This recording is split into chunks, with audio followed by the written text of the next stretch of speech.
കഥയാരംഭിക്കുന്നത് ഒരു ആശുപത്രിയിൽ നിന്നുമാണ്. ഒരു ഹോസ്പിറ്റലിനുള്ളിൽ ഒരു പേഷ്യന്റ് അവരുടെ കട്ടിലിൽ കിടന്ന് കാലൊക്കെ ഇട്ടടിച്ചുകൊണ്ടിരിക്കുന്നു. അവർക്കെന്തോ സംഭവിച്ചിട്ടുണ്ട്. അപ്പോഴേക്കും അവിടെയുള്ള ഒരു നഴ്സ് ഓടി വന്ന് അവർക്ക് വേണ്ട സഹായങ്ങളൊക്കെ ചെയ്തു കൊടുക്കാൻ ആരംഭിച്ചു.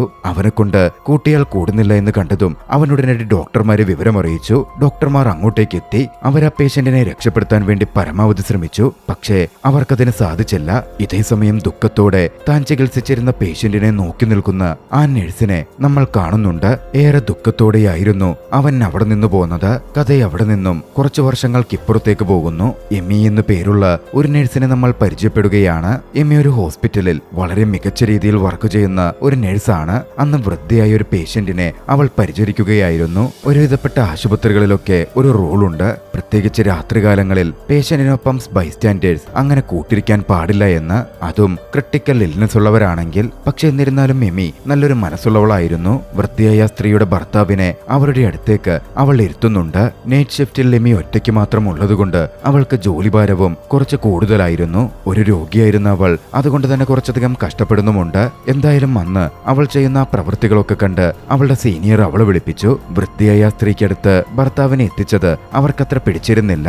എമ്മിയെ കുറിച്ച് അവർ ശകാരിച്ചു. പിന്നാലെ പറഞ്ഞു, നിന്റെ ജോലിഭാരത്തിന്റെ കാര്യമൊക്കെ ഞങ്ങൾക്ക് മനസ്സിലാകുന്നുണ്ട്. സഹായത്തിന് മറ്റൊരു നഴ്സിനെ കൂടി നൈറ്റ് ഷിഫ്റ്റിൽ നിന്റെ ഒപ്പം പോസ്റ്റ് ചെയ്യാൻ തീരുമാനമായിട്ടുണ്ട്. അവൻ കൂടി വരുമ്പോ നിന്റെ ജോലിഭാരം കുറഞ്ഞോളും. എമ്മിക്കും അത് കേട്ടപ്പോ കുറച്ച് ആശ്വാസമായി. എമ്മി വീണ്ടും തന്റെ ഡ്യൂട്ടി തുടർന്നു. ഇതിനിടയിൽ ഒരു പേഷ്യന്റിനെ പരിചരിക്കുമ്പോൾ പെട്ടെന്ന് അവൾക്ക് വല്ലാത്ത കിതപ്പും നെഞ്ചുവേദനയും ഒക്കെ അനുഭവപ്പെട്ടു. കുറച്ച് സമയമെടുത്തു അവളൊന്ന് നോർമൽ ആവാൻ. അന്നത്തെ ഡ്യൂട്ടി കഴിഞ്ഞ് അവൾ വീട്ടിലേക്ക് പിറ്റേന്ന് പുലർച്ചെ മടങ്ങി ചെല്ലുകയാണ്. എമ്മി ഒരു സിംഗിൾ മദർ ആയിരുന്നു. അവൾക്ക് ഒരു പെൺകുട്ടിയുണ്ട്. പെൺകുട്ടിയെ ടേക്ക് കെയർ ചെയ്യാൻ വീട്ടിലൊരു വേലക്കാരിയെ നിർത്തിയിരുന്നു. കഴിഞ്ഞ ഒരാഴ്ചയായി ശമ്പളം കൊടുത്തിട്ട് എന്ന് പറഞ്ഞവർ പ്രശ്നമുണ്ടാക്കി. എമ്മി കിട്ടിയ പൈസയിൽ നിന്നും കുറച്ച് പണം അവർക്ക് കൊടുത്തു. അതും വാങ്ങി അവർ പോയി. വീണ്ടും നെഞ്ചുവേദന പോലുള്ള ബുദ്ധിമുട്ട് എമ്മിക്ക് തുടരുന്നുണ്ടായിരുന്നു. എന്തായാലും ഒന്ന് പേഴ്സണൽ ഡോക്ടറെ കണ്ട് ടെസ്റ്റ് ചെയ്യാൻ എമ്മി തീരുമാനിച്ചു. ഓൾറെഡി എമ്മിയോട് ഹൃദയമാറ്റ ശസ്ത്രക്രിയ വേണം എന്ന് പറഞ്ഞിരുന്നതാണ്. ഡോക്ടറെ കണ്ട് എമ്മിക്കടുത്ത് ടെസ്റ്റുകളൊക്കെ ചെയ്ത ശേഷം ഡോക്ടർ പറഞ്ഞു, തീർച്ചയായും എത്രയും വേഗം ഹൃദയമാറ്റ ശസ്ത്രക്രിയ ചെയ്യണം. 2-3 മാസം സമയമേ ഉള്ളൂ. എമ്മിക്കാണെങ്കിൽ പെട്ടെന്ന് അതങ്ങനെ ചെയ്യാനും പറ്റില്ലായിരുന്നു. അവളുടെ ഇൻഷുറൻസിന്റെ കാര്യം ഓക്കെ ആയിട്ടില്ല. അവൾ ജോലി ചെയ്യുന്ന ഹോസ്പിറ്റലിൽ ഇത്രകാലം ജോലി ചെയ്താലേ ഹെൽത്ത് ഇൻഷുറൻസ് ആക്ടിവേറ്റ് ചെയ്യപ്പെടുമായിരുന്നുള്ളൂ. അവളുടേതാവാൻ ഇനിയും കുറച്ച് സമയം കൂടി വേണം. ആശുപത്രിയിൽ തന്റെ രോഗവിവരങ്ങളൊന്നും എമ്മി അറിയിച്ചിരുന്നില്ല.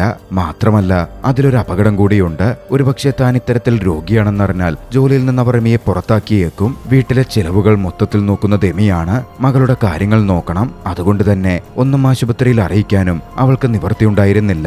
എന്തായാലും അന്ന് വൈകിട്ട് ആശുപത്രിയിലേക്ക് എമ്മി ജോലിക്കെത്തി. അവൾ അവിടെ എത്തുമ്പോൾ അവളുടെ പുതിയ കോവർക്കർ വന്നെത്തിയിരുന്നു. ഒരു സീനിയർ നഴ്സ്, 10 കൊല്ലത്തോളം എക്സ്പീരിയൻസ് ഉള്ള ചാൾസ് എന്ന പേരുള്ള യുവാവ്. കഥ തുടക്കത്തിൽ ഒരു പേഷ്യന്റ് മരിച്ചപ്പോൾ ഏറെ ദുഃഖിച്ച ഒരു നഴ്സിനെ കണ്ടിരുന്നല്ലോ, അവനായിരുന്നു അത്. ചാൾസ് വളരെ നല്ല രീതിയിലായിരുന്നു എമ്മിയോട് ഇടപെട്ടത്. ഇരുവരും തമ്മിൽ ഒരു അണ്ടർസ്റ്റാൻഡിങ്ങിലെത്തി പേഷ്യൻസിനെ പരിചരിക്കാനും മറ്റും ആരംഭിച്ചു. അങ്ങനെയിരിക്കെ ഷിഫ്റ്റ് തുടരുമ്പോൾ എമ്മി ഭക്ഷണം കഴിച്ചുകൊണ്ടിരിക്കെ ഒരു കോള് വന്നു. എമ്മിയോട് ഭക്ഷണം കഴിച്ചോളാൻ പറഞ്ഞ് എമ്മിയുടെ പേഷ്യന്റ് ആയിട്ട് പോലും അത് നോക്കുവാൻ വേണ്ടി അന്ന് ചാൾസ് പോയി. ചാൾസ് എത്ര നല്ലൊരു മനുഷ്യനാണ് എന്നപ്പോൾ എമ്മി ചിന്തിക്കുന്നുണ്ട്. പിന്നെയായിരുന്നു ഒരു പേഷ്യന്റിനെ പരിചരിക്കുമ്പോൾ എമ്മിക്ക് ശ്വാസം മുട്ടലും മറ്റും വരുന്നതും എമ്മി ബുദ്ധിമുട്ടുന്നതും ചാൾസ് നോക്കിക്കാണുന്നത്. എന്തോ കുഴപ്പമുണ്ട് എന്ന് ചാൾസിന് മനസ്സിലായി. പിന്നീട് എമ്മിയോട് ചാൾസ് അതിനെപ്പറ്റി സംസാരിച്ചു. ചാൾസിനെ വിശ്വസിക്കാതെ എമ്മിക്ക് മറ്റു വഴികളുണ്ടായിരുന്നില്ല. മറ്റാരോടും പറയരുത്, തനിക്ക് പ്രശ്നമാകും എന്ന് പറഞ്ഞ് തന്റെ രോഗാവസ്ഥയെപ്പറ്റി എമ്മി ചാൾസിനോട് പറഞ്ഞു. ചാൾസിന് അത് മനസ്സിലാകുമായിരുന്നു. താനാരോടും പറയില്ല എന്ന് പറഞ്ഞ് ചാൾസ് എമ്മിയെ ആശ്വസിപ്പിച്ചു. കൂട്ടത്തിൽ എമ്മി ഇനി കഷ്ടപ്പെടേണ്ടി വരില്ലെന്നും എമ്മിയുടെ ഡ്യൂട്ടി കൂടി താൻ ഷെയർ ചെയ്തോളാം, എമ്മിക്കപ്പോൾ കൂടുതൽ റെസ്റ്റ് ചെയ്യാൻ പറ്റുമല്ലോ എന്നൊക്കെ ചാൾസ് പറയുകയും ചെയ്തു. എന്ത് നല്ലൊരു മനുഷ്യനാണ് ചാൾസ് എന്ന് തന്നെ എമ്മി വീണ്ടും മനസ്സിൽ കരുതി. നാളുകൾ മുമ്പോട്ട് പോകും തോറും അവരുടെ സൗഹൃദവും വർദ്ധിച്ചു വന്നു. അങ്ങനെ പെട്ടെന്നൊരു ദിവസമാണ് എമ്മി നോക്കിക്കൊണ്ടിരുന്ന പേഷ്യന്റ് അന മാർട്ടീനസ് മരണപ്പെട്ടു എന്ന വാർത്ത എമ്മി അറിയുന്നത്. പ്രത്യേകിച്ച് കാരണമൊന്നുമില്ലാതെ പെട്ടെന്നൊരു മരണം. എമിക്ക് അത് അതിശയമായിരുന്നു. എന്തായാലും ശരീരത്തിൽ പിടിപ്പിച്ചിരുന്ന ഉപകരണങ്ങളൊക്കെ മാറ്റി മൃതശരീരം ക്ലീൻ ചെയ്തുവരെ കൊടുക്കേണ്ടത് നേഴ്സുമാരുടെ ചുമതലയായിരുന്നു. എമിയും ചാൾസും അതിനുവേണ്ടിയുള്ള കാര്യങ്ങളിലേക്ക് കടന്നു. ആ സമയത്ത് ചാൾസ് എമിയുമായി സംസാരിച്ചു. തന്റെ അമ്മയും ഒരുപാട് നാൾ ഇതുപോലെ ബെഡിൽ കിടന്നിട്ടാ മരിച്ചത്. പക്ഷേ നേഴ്സുമാർ വളരെ കെയർലെസ് ആയിട്ടായിരുന്നു എന്റെ അമ്മയുടെ ശരീരം ഹാൻഡിൽ ചെയ്തത്. അവർ മൃതദേഹം എവിടെയോ കൊണ്ടുതള്ളി. ഒടുവിൽ ഒരുപാട് അന്വേഷിച്ചിട്ടാണ് ആ മൃതദേഹം കിട്ടിയതുപോലും അന്ന് അമ്മയുടെ മൃതദേഹം ക്ലീൻ ചെയ്തതും മറ്റും ഞാൻ തന്നെയായിരുന്നു. അതിൽ പിന്നെ എനിക്ക് വൃദ്ധരുടെ ശരീരങ്ങൾ വൃത്തിയാക്കുന്നതിലും മറ്റും ഒരറപ്പും തോന്നിയിട്ടില്ല. നിങ്ങൾക്ക് വേണ്ടിയും ഞാൻ എന്റെ അമ്മയ്ക്ക് വേണ്ടി ചെയ്ത കാര്യങ്ങൾ ചെയ്തു തരാം എന്നന്ന മാർട്ടീനസിന്റെ മുഖത്തു നോക്കി, മരണപ്പെട്ട മൃതദേഹത്തിന്റെ മുഖത്തു നോക്കി ചാൾസ് പറഞ്ഞു. അങ്ങനെ കുറച്ചു ദിവസങ്ങൾ കടന്നുപോയി. മരണപ്പെട്ട അന്ന മാർട്ടീനസിന്റെ റിപ്പോർട്ട് പോലീസ് സ്റ്റേഷനിലേക്ക് ഫോർവേഡ് ചെയ്യപ്പെട്ടിരുന്നു. അതിനെ പിന്തുടർന്ന് 2 പോലീസുകാർ അന്വേഷണത്തിന് ആശുപത്രിയിലെത്തി. ലിൻഡ എന്ന പേരുള്ള ഹോസ്പിറ്റൽ മാനേജറെ അവർ മീറ്റ് ചെയ്തു. എന്താണ് പോലീസ് വന്നത് എന്ന കാര്യം അവർ അന്വേഷിച്ചു. പോലീസുകാർ പറഞ്ഞു, ഇവിടെ ഒരു പേഷ്യന്റ് മരിച്ചിരുന്നല്ലോ, അവരുടെ മരണത്തിന്റെ കാര്യത്തിൽ ഞങ്ങൾക്ക് ചില സംശയങ്ങളുണ്ട്. പോലീസുകാരുടെ വരവ് ലിൻഡയ്ക്ക് അത്ര പിടിച്ചിരുന്നില്ല. അത്തരത്തിൽ ഹോസ്പിറ്റലിൽ വെച്ച് നടന്ന മരണത്തെപ്പറ്റി അന്വേഷണം നടന്നാൽ അത് ഹോസ്പിറ്റൽ റെപ്യൂട്ടേഷനെ ബാധിക്കുമോ എന്നവർ ഭയപ്പെട്ടിരുന്നു. ഒരാളുടെ മരണം നടന്ന് അങ്ങനെയാണെങ്കിൽ 7 ആഴ്ച കഴിഞ്ഞിട്ടാണോ പോലീസിൽ റിപ്പോർട്ട് ചെയ്യേണ്ടത് എന്നുടൻ കൂട്ടത്തിലെ ഒരു ഡിറ്റക്റ്റീവ് ചോദിച്ചു. ലിൻഡയ്ക്ക് പെട്ടെന്നതിൽ നിന്ന് ഒളിച്ചോടാൻ സാധിച്ചില്ല. ലിൻഡ പറഞ്ഞു, അസ്വാഭാവികമായിട്ടുള്ള മരണമൊന്നുമായിരുന്നില്ല. മരണം നടന്ന് ഫാമിലിക്ക് ബോഡി വിട്ടുകൊടുത്ത് സംസ്കാര ചടങ്ങുകളും നടന്നു. സ്വാഭാവികമായ രീതിയിൽ മരണം റിപ്പോർട്ട് ചെയ്തെന്നേയുള്ളൂ. കൃത്യമായി പറഞ്ഞാൽ ഹെൽത്ത് പ്രോട്ടോകോൾ പ്രകാരമാണ് ഞങ്ങൾ ഓരോന്നും ചെയ്തത്. പോലീസുകാർ എന്തായാലും അന്ന് അവിടുന്ന് പോന്നു. പക്ഷേ അവരുടെ സംശയങ്ങൾ അവസാനിച്ചിരുന്നില്ല. മറുവശത്ത് ചാൾസ് ആകട്ടെ എമ്മയുടെ ഫാമിലിയുമായി കൂടുതലെടുത്തു. എമ്മയുടെ മകളുമായും അവൻ അടുപ്പമുണ്ടാക്കി. വീട്ടിലെത്തി എമ്മയുടെ മകൾക്ക് പോയം പഠിപ്പിച്ചു കൊടുക്കലും മറ്റുമായി ചാൾസ് സമയം ചെലവഴിച്ചു. മറുവശത്ത് പോലീസ് അപ്പോഴും തങ്ങളുടെ അന്വേഷണത്തിലായിരുന്നു. എന്നാലും ഒരു ആശുപത്രി ഒരു ബോഡി വിട്ടുകൊടുത്ത് സംസ്കാര ചടങ്ങുകളൊക്കെ കഴിഞ്ഞ് 7 ദിവസം കഴിഞ്ഞ് മരണത്തിന്റെ കാര്യം പോലീസിന് ഇതിന് റിപ്പോർട്ട് ചെയ്യണം, അതത്ര ശരിയായ നടപടിയായിട്ട് തോന്നുന്നില്ലല്ലോ എന്നൊരു ഡിറ്റക്റ്റീവ് ആലോചിച്ചുകൊണ്ടേയിരുന്നു. അന്ന് അവിടെ ഉണ്ടായിരുന്ന അവർ ചികിത്സിച്ച നഴ്സുമാരുടെ ഡീറ്റെയിൽസ് എടുത്ത് അവരുടെ ബാക്ക്ഗ്രൗണ്ട് സ്റ്റഡി നടത്താൻ അതോടെ ആ ഡിറ്റക്റ്റീവ്സ് തീരുമാനിച്ചു. അവർ ചാൾസിനെ പറ്റിയും എമിയെ പറ്റിയും ബാക്ക്ഗ്രൗണ്ട് ചെക്കിംഗ് നടത്തി. ചാൾസ് മുമ്പ് വർക്ക് ചെയ്തിരുന്ന ആശുപത്രികളുടെ കാര്യങ്ങൾ പരിശോധിച്ചപ്പോൾ 1995 ഏതൊരു ആശുപത്രിയിൽ വെച്ച് ഒരു ഡോക്ടറുമായി ചെറിയൊരു പ്രശ്നമുണ്ടായിട്ടുണ്ട് എന്ന കാര്യം അവർ കണ്ടെത്തി. അത് പക്ഷേ ഒരു സീരിയസ് ഇഷ്യൂ ആയി എവിടെയും റിപ്പോർട്ട് ചെയ്യപ്പെട്ടിട്ടില്ല. പക്ഷേ അവന്റെ കേസിൽ ചില കാര്യങ്ങൾ കടന്നുകൂടിയിട്ടുണ്ട്. പ്രത്യേകിച്ച് ഡിഗോക്സിന്റെ സാന്നിധ്യമടക്കം അവന്റെ ഫയലിൽ കണ്ടിരുന്നു. എന്തൊക്കെയോ പ്രശ്നമുണ്ട് എന്ന് കേസ് അന്വേഷിക്കുന്ന ഡാനി എന്ന പോലീസ് ഉദ്യോഗസ്ഥൻ ഡിറ്റക്റ്റീവ് തറപ്പിച്ച് പറയുകയാണ്. എന്തായാലും ഹോസ്പിറ്റൽ സ്റ്റാഫുകളുടെ അടുത്ത് ഒരു ഇൻട്രോഗേഷൻ നടത്താമെന്നും എന്തെങ്കിലും ലീഡ് കിട്ടാതിരിക്കില്ല എന്നും ആ ഓഫീസർ തറപ്പിച്ചു പറഞ്ഞു. ഇതേസമയം മറുവശത്ത് മാനേജർ ലിൻഡ അക്കാര്യം മുൻകൂട്ടി കണ്ടിരുന്നു. ലിൻഡ സ്റ്റാഫുകളെയൊക്കെ വിളിച്ചുകൂട്ടി പ്രത്യേകമുള്ള കാര്യം അറിയിച്ചു. പോലീസ് ചിലപ്പോൾ നിങ്ങളെ ചോദ്യം ചെയ്യാനെത്തും. നമ്മുടെ ഹോസ്പിറ്റൽ വക്കീലിന്റെയോ എന്റെയോ സാന്നിധ്യത്തിലല്ലാതെ നിങ്ങൾ പോലീസിനെ കണ്ട് ഒന്നും സംസാരിച്ചേക്കരുത്. നമ്മുടെ ഹോസ്പിറ്റലിനെ ബാധിക്കുന്ന തരത്തിൽ ഒരു മറുപടിയും നിങ്ങളുടെ പക്കൽ നിന്നുണ്ടാവാൻ പാടില്ല. അങ്ങനെ എന്തെങ്കിലും സംഭവിച്ചാൽ നിങ്ങളുടെ ജോലിയെ തന്നെ അത് ബാധിച്ചേക്കും. പിന്നെ പ്രത്യേകിച്ചും മറുപടികൾ പറയുമ്പോൾ പേഷ്യന്റിന്റെ വിവരങ്ങൾ സുരക്ഷിതമായിരിക്കാൻ വേണ്ട എല്ലാ മുൻകരുതലുകളും നിങ്ങൾ സ്വീകരിച്ചിരിക്കണം. അങ്ങനെ ഇൻട്രോഗേഷന്റെ സമയമായി. പക്ഷേ ചോദ്യം ചെയ്യുമ്പോൾ മാനേജർ ലിൻഡ അവരുടെ കൂടെ തന്നെ കാണും. അങ്ങനെയാണെങ്കിൽ നമ്മുടെ പദ്ധതികൾ നടക്കില്ല എന്ന് ഡിറ്റക്റ്റീവ്സിന് മനസ്സിലായിരുന്നു. ലിൻഡയെ അവിടെ നിന്ന് മാറ്റിയാലേ ചോദ്യം ചെയ്യൽ വ്യക്തമായി നടക്കൂ എന്ന കാര്യം മനസ്സിലാക്കിയവർ അതിനൊരു അവസരം കണ്ടെത്തി. അങ്ങനെ എമിയെ ചോദ്യം ചെയ്യുന്ന ഊഴമെത്തി. കൃത്യം ഈ സമയം മറ്റൊരു സ്റ്റാഫ് വന്ന് എന്തോ ഒരു ആവശ്യത്തിന് ലിൻഡയെ വിളിച്ചുകൊണ്ടു പോവുകയാണ്. എമിക്കടുത്തവർ ചോദ്യങ്ങൾ ചോദിക്കാൻ ആരംഭിച്ചു. മരണപ്പെടുമ്പോൾ അന മാർട്ടിനസിന്റെ ശരീരത്തിൽ ഗ്ലൂക്കോസ് ലെവൽ അധികരിച്ചിരുന്നു. അതിന് പ്രത്യേകിച്ച് എന്തെങ്കിലും കാരണമുണ്ടോ, മരുന്ന് മാറിക്കൊടുത്തതോ മറ്റോ ആണോ എന്നായിരുന്നു ഡിറ്റക്റ്റീവ്സിന് അറിയേണ്ടിയിരുന്നത്. ആന മാർട്ടിനസ് ആണെങ്കിൽ ഒരു ഡയബറ്റിക് പേഷ്യന്റുമായിരുന്നില്ല. അപ്പോൾ ഇൻസുലിൻ എങ്ങനെ അവരുടെ റിപ്പോർട്ടിൽ കൂടുതലായി കാണപ്പെടുന്നു എന്നതായിരുന്നു ഡിറ്റക്റ്റീവ്സിന്റെ സംശയം. ലിൻഡ ആ സമയം റൂമിലേക്ക് മടങ്ങിയെത്തി. അതോടെ ഡിറ്റക്റ്റീവ്സ് ചാൾസിനെ പറ്റി എമിയോട് ചോദ്യങ്ങൾ ചോദിക്കാൻ ആരംഭിച്ചു. ചാൾസ് നല്ലൊരു മനുഷ്യനാണെന്നും ഇനിയിപ്പോൾ അവരുടെ ശരീരത്തിൽ ഇൻസുലിൻ കണ്ടാലും അതാരും മാറിക്കൊടുത്തതാവാൻ സാധ്യതയില്ല, പ്രത്യേകിച്ചും ചാൾസ് എക്സ്പീരിയൻസ്ഡ് ആയിട്ടുള്ള വ്യക്തിയാണെന്നും അയാളിൽ നിന്നും ഇത്തരമൊരു അപകടമൊന്നും പറ്റില്ല എന്നും എമ്മി തറപ്പിച്ചു പറഞ്ഞു. പിന്നെ എമ്മി ഒരു കാര്യം കൂടി വ്യക്തമാക്കി. നിങ്ങൾ മനസ്സിലാക്കേണ്ട ഒരു കാര്യമുണ്ട്, അന മാർട്ടിനസ് മരിച്ചത് പകലിലാണ്.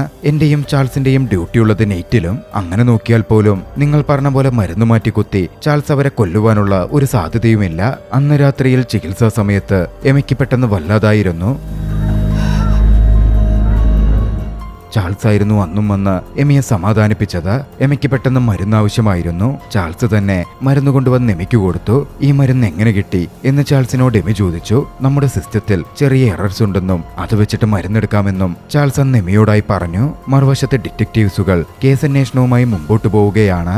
ചാൾസ് മുമ്പ് വർക്ക് ചെയ്തിരുന്ന ആശുപത്രിയിലൊക്കെ വിളിച്ചു ചോദിച്ച് ചാൾസിന്റെ ഹിസ്റ്ററി എടുക്കാനും ചാൾസ് പരിശോധിച്ച പേഷ്യൻസിന്റെ വിവരങ്ങൾ എടുക്കാനും ഒക്കെ അവർ ശ്രമിച്ചെങ്കിലും അങ്ങനെ പേഷ്യൻസിന്റെ വിവരങ്ങൾ തരാൻ പറ്റില്ല എന്നൊക്കെ പറഞ്ഞ് ആ ഹോസ്പിറ്റൽസിന്റെ മാനേജേഴ്സും വിസമ്മതിക്കുകയായിരുന്നു. നിങ്ങൾക്ക് വേണമെങ്കിൽ കോർട്ടിൽ പോയി വാറന്റുമായി വന്നാൽ വിവരങ്ങൾ തരാം എന്നൊക്കെ അവർ പറഞ്ഞതും കൂടിയായപ്പോൾ ഡിറ്റക്റ്റീവ്സിന്റെ സംശയങ്ങൾ വർദ്ധിച്ചു. പിന്നാലെ അവർ ചാൾസ് ഇപ്പോൾ ജോലി നോക്കുന്ന ആന മരിച്ച അതേ ഓഫീസിൽ പോയി ലിൻഡയെ കണ്ട് അവിടുത്തെ ഡോക്യുമെന്റ്സ് വാങ്ങിക്കാൻ ശ്രമിച്ചു. അവർ ഡോക്യുമെന്റ്സ് പ്രൊവൈഡ് ചെയ്തെങ്കിലും 4 ആഴ്ചത്തെ ഡോക്യുമെന്റ്സേ ഉണ്ടായിരുന്നുള്ളൂ. അതിലാണെങ്കിൽ ചില പേപ്പർ മിസ്സിംഗുമായിരുന്നു. അതിനെപ്പറ്റി ഓഫീസർ ലിൻഡയോട് ചോദിച്ചു. പേപ്പർ മിസ്സിംഗ് ആയതായിരിക്കും, താൻ നോക്കിയെടുത്തു തരാം എന്നവർ പറഞ്ഞു. 4 ആഴ്ചത്തെ റിപ്പോർട്ടേ ഉള്ളല്ലോ എന്ന് ചോദിച്ചപ്പോൾ ഇവിടുത്തെ സിസ്റ്റം അങ്ങനെയാണ് വർക്ക് ചെയ്യുന്നത്, 4 ആഴ്ചത്തെ റിപ്പോർട്ടേ സൂക്ഷിക്കാറുള്ളൂ എന്നൊക്കെയായിരുന്നു ലിൻഡ മറുപടി കൊടുത്തതും. അതോടെ ഡിറ്റക്റ്റീവിന് കൂടുതൽ സംശയങ്ങൾ വർദ്ധിക്കുന്നുണ്ട്. ലിൻഡ കാഷ്വലായി ഡിറ്റക്റ്റീവിന്റെ സംശയങ്ങളെ തള്ളിക്കളഞ്ഞ് പ്രതികരിച്ചപ്പോൾ ഡിറ്റക്റ്റീവിന് ദേഷ്യം വന്നു. അന്ന് ദേഷ്യത്തിൽ തന്നെ ലിൻഡയോട് അയാൾ പ്രതികരിച്ചു. ഇതൊക്കെ ഇവിടെ നിർത്തിക്കോ, നിങ്ങൾ ഈ കളി തുടർന്നാൽ ഇത് നിങ്ങളുടെ നാശത്തിലേക്കായിരിക്കും കൊണ്ടെത്തിക്കുക. ഡിറ്റക്റ്റീവ് അന്നൊരു ഭീഷണി സ്വരം മുഴക്കിയിരുന്നു. കഥ അവിടെ നിന്നും ഹോസ്പിറ്റലിന്റെ ദൈനംദിന കാര്യങ്ങളിലേക്ക് തന്നെ പോകുന്നു. എമി അന്ന് വീണ്ടും ഒരു പേഷ്യന്റിനെ പരിചരിക്കുകയായിരുന്നു. കെല്ലി എന്നായിരുന്നു അവരുടെ പേര്. അവരുടെ ഹസ്ബൻഡും കൂടെ ഉണ്ടായിരുന്നു. അന്നത്തെ ഒഴിവു സമയം ചാൾസും എമിയും ഒന്നിച്ചിരുന്ന് സംസാരിച്ചു. ചാൾസ് അപ്പോൾ പറഞ്ഞു, എന്റെ മുൻഭാര്യയെ കൊണ്ട് ഞാൻ പാടുപെട്ടിരിക്കുകയാണ്, അവൾ മക്കളെപ്പോലും കാണാൻ എന്നെ സമ്മതിക്കുന്നില്ല. എമി എന്ന് ചാൾസിനെ സമാധാനിപ്പിക്കുന്നുണ്ട്. കൂട്ടത്തിൽ ചാൾസ് പറഞ്ഞു, എന്റെ ഭാര്യ ഇപ്പോ എന്നെപ്പറ്റി കള്ളക്കഥകൾ പറഞ്ഞുണ്ടാക്കിക്കൊണ്ട് നടക്കുക, ഞങ്ങളുടെ വീട്ടിലെ പട്ടിയെ ഞാൻ വിഷം കൊടുത്തു കൊന്നു എന്നൊക്കെ അവള് പറയുന്നേ. ഇതേസമയം മറുവശത്ത് അന്വേഷണത്തിലായിരുന്ന ഡിറ്റക്റ്റീവുകൾക്ക് വ്യക്തമായ തെളിവ് ലഭിച്ചു. മരണപ്പെട്ട ഓരോരുത്തരുടെയും ശരീരത്തിൽ ഇൻസുലിന്റെ അളവ് കൂടുതലുണ്ടായിരുന്നു എന്ന കണ്ടെത്തലായിരുന്നു അത്. അവർ അതിനെപ്പറ്റി ഡിസ്കസ് ചെയ്തുകൊണ്ടിരിക്കുകയാണ് ഡിറ്റക്റ്റീവ്സിന്റെ ഹെഡ് അങ്ങോട്ടേക്ക് വന്നത്. ഹെഡ് ആ ഡിറ്റക്റ്റീവ്സിനെ ശകാരിച്ചു. ആശുപത്രിയിൽ പോയി നിങ്ങൾ എന്തിനാണ് ബഹളമുണ്ടാക്കിയത്, നിങ്ങളെ തൽക്കാലത്തേക്ക് അന്വേഷണത്തിൽ നിന്ന് നീക്കം ചെയ്യുകയാണ്, അദ്ദേഹം തറപ്പിച്ചു പറഞ്ഞു. ഡിറ്റക്റ്റീവ്സിന് മറ്റൊന്നും ചെയ്യാനുണ്ടായിരുന്നില്ല. അന്ന് രാത്രിയിൽ എമി കെല്ലിയെ പരിപാലിക്കുകയായിരുന്നു. സമയം കഴിയുന്തോറും കെല്ലിയുടെ അവസ്ഥ കൂടുതൽ മോശമായി വരുന്നത് എമി ശ്രദ്ധിച്ചു. പരിശോധനയിൽ കെല്ലിയുടെ ശരീരത്തിലും ഇൻസുലിന്റെ അളവ് ഒരുപാട് കൂടുതലാണ് എന്നെമി കണ്ടെത്തി. അധികം വൈകാതെ കെല്ലി മരണപ്പെടുകയാണ്.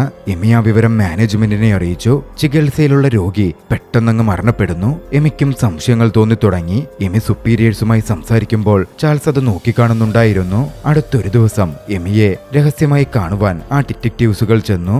എമിയോട് ചാൾസിനെ പറ്റി കൂടുതൽ അന്വേഷിക്കാനായിരുന്നു അത്. അവരെ കണ്ടതും അവർ കെല്ലിയെ പറ്റി അന്വേഷിക്കാനാണോ വന്നത് എന്ന് ചിന്തിച്ച എമി അക്കാര്യം അവരോട് ചോദിച്ചു. അവരാണെങ്കിൽ കെല്ലിയുടെ കാര്യം കേട്ടിരുന്നു പോലുമില്ല.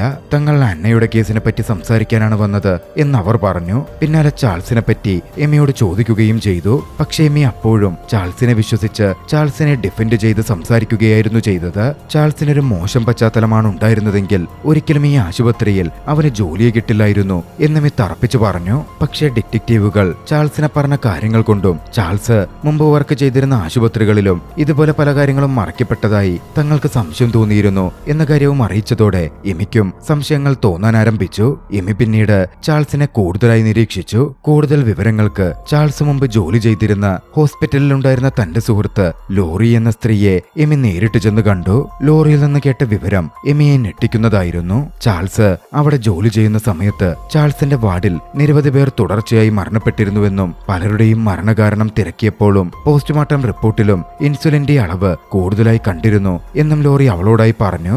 മാത്രമല്ല ചാൾസ് ആ ഹോസ്പിറ്റൽ വിട്ട് പോയതിൽ പിന്നെ അവിടെ അത്തരത്തിലുള്ള മരണവും കുറഞ്ഞത്രേ. പിന്നാലെ ലോറിയിൽ നിന്ന് വളരെ പ്രധാനപ്പെട്ട ഒരു വിവരവും എമിക്ക് ലഭിച്ചു. ചാൾസ് അവിടെ നിന്ന് പോയ ശേഷം നടത്തിയ പരിശോധനയിൽ അവിടുത്തെ IV ബാഗ്സിൽ ഒരുപാട് ഇൻസുലിന്റെ സാന്നിധ്യം കണ്ടെത്തിയിരുന്നത്രേ. ഈ IV ബാഗ്സ് എന്ന് പറയുന്നത് നമ്മൾ സാധാരണ ഡ്രിപ്പ് ഇടുക, ഗ്ലൂക്കോസ് കയറ്റുക എന്നൊക്കെ പറയുമല്ലോ, ആ സംഭവമാണ്. വിവരമറിഞ്ഞ എമി നേരെ തന്റെ ആശുപത്രിയിലെ സ്റ്റോർ റൂമിലേക്ക് പോയി അവരുടെ സെക്ഷനിലുള്ള IV ബാഗ്സ് ഒക്കെ പരിശോധിച്ചു.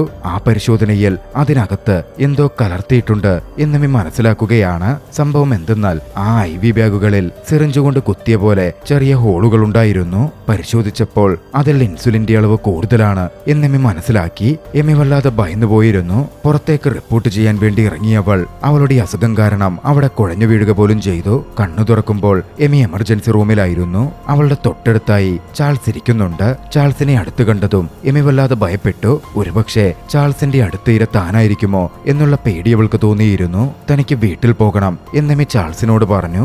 ഏയ്, പെട്ടെന്നൊന്നും പോവണ്ട, ഇപ്പോ ആശുപത്രി തുടരുന്നത് നല്ലത് എന്നായിരുന്നു ചാൾസിന്റെ മറുപടി. എമി കാര്യങ്ങൾ മനസ്സിലാക്കി കഴിഞ്ഞു എന്നൊന്നും അപ്പോൾ ചാൾസിന് മനസ്സിലായിരുന്നില്ല.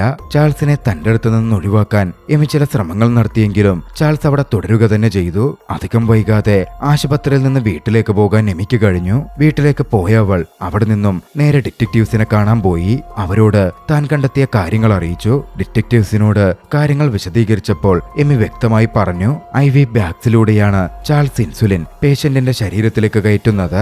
അതുകൊണ്ട് തന്നെ ചെറിയ തോതിലെ ഓരോ അവസ്ഥയിലും ഇൻസുലിൻ ശരീരത്തിലേക്ക് എത്തുകയുള്ളൂ. ഒടുവിൽ ഘട്ടം ഘട്ടമായി ഇൻസുലിൻ കയറിയാണ് അവരുടെ ശരീരത്തിൽ ഇൻസുലിന്റെ അളവ് കൂടുന്നതും അവർ അറ്റാക്ക് വന്ന് മരിക്കുന്നതും. മിക്കവാറും ചാൾസിന്റെ ഷിഫ്റ്റ് കഴിഞ്ഞിട്ടായിരിക്കും പേഷ്യന്റ് മരണപ്പെടുക. അതുകൊണ്ട് തന്നെ ചാൾസിനെ ആരും സംശയിക്കുകയുമില്ല.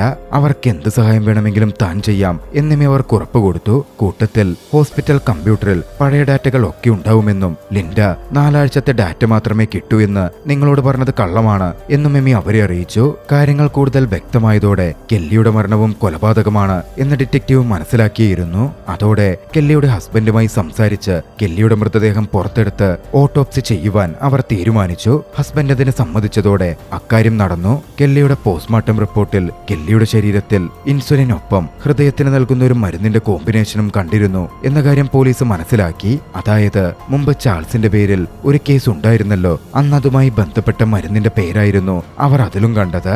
ഇതേസമയം മറുവശത്ത് ചാൾസിന്റെ കാര്യത്തിൽ സംശയം തോന്നിയിരുന്ന ലിൻഡ ചാൾസിന്റെ റെസ്യൂമേയിൽ ചില പ്രശ്നങ്ങളുണ്ടായിരുന്നു എന്ന് ചൂണ്ടിക്കാട്ടി അവനെ ജോലിയിൽ നിന്ന് പിരിച്ചുവിട്ടു. ഡിറ്റക്റ്റീവ്സിന് അത് വലിയൊരു തിരിച്ചടിയായിരുന്നു. ചാൾസിനെ പിരിച്ചുവിട്ടിരിക്കുന്നു.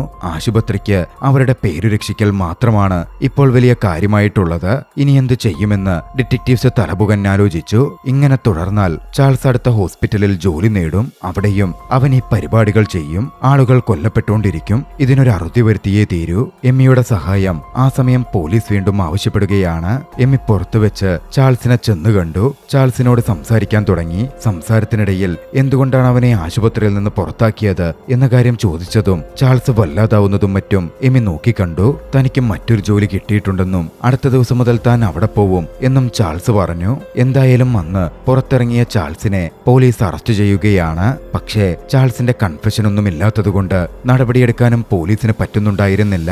ചാൾസ് പുറത്തു വന്നാൽ ഒരുപാട് രോഗികൾക്ക് അപകടമാകും എന്ന് കണ്ടതും എമി വീണ്ടും ഡിറ്റക്റ്റീവുകളെ സഹായിക്കാൻ തീരുമാനിച്ചു. എമി ഡിറ്റക്റ്റീവ്സിന്റെ ആളാണ് എന്ന് ചാൾസിന് അപ്പോഴും അറിവുണ്ടായിരുന്നില്ല.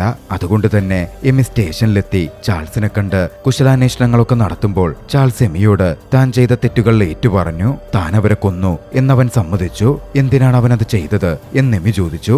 ആരും തന്നെ ഇതുവരെ ഓരോന്ന് ചെയ്തിട്ടും തടഞ്ഞില്ല, അതുകൊണ്ടാണ് താനത് ചെയ്തത് എന്നായിരുന്നു അവന്റെ മറുപടി. ഡിറ്റക്റ്റീവ്സിന് ചാൾസിനെതിരെ നടപടിയെടുക്കാൻ റെക്കോർഡറായി കിട്ടിയ ആ കൺഫെഷൻ മാത്രം മതിയായിരുന്നു. പിന്നീട് ചാൾസിന്റെ വിചാരണ നടന്നു. വധശിക്ഷ വിധിക്കപ്പെടാതിരിക്കാൻ കോടതിയിൽ 29 പേരെ താൻ കൊന്നിട്ടുണ്ട് എന്ന് ചാൾസ് ഏറ്റുപറഞ്ഞു. കുറ്റബോധമുള്ള പോലെ അഭിനയിച്ചു. ചാൾസ് ഇപ്പോൾ ജയിലിൽ കഴിയുകയാണ്. 29 പേരെ കൊന്നു എന്നാണ് ചാൾസ് പറഞ്ഞതെങ്കിലും ചാൾസിന്റെ വിക്ടിംസ് ഏകദേശം 400-നടുത്തുണ്ടാകാം എന്ന് വിശ്വസിക്കപ്പെടുന്നു. 18 ജീവപര്യന്തമായിരുന്നു ചാൾസിന് വിധിക്കപ്പെട്ടത്.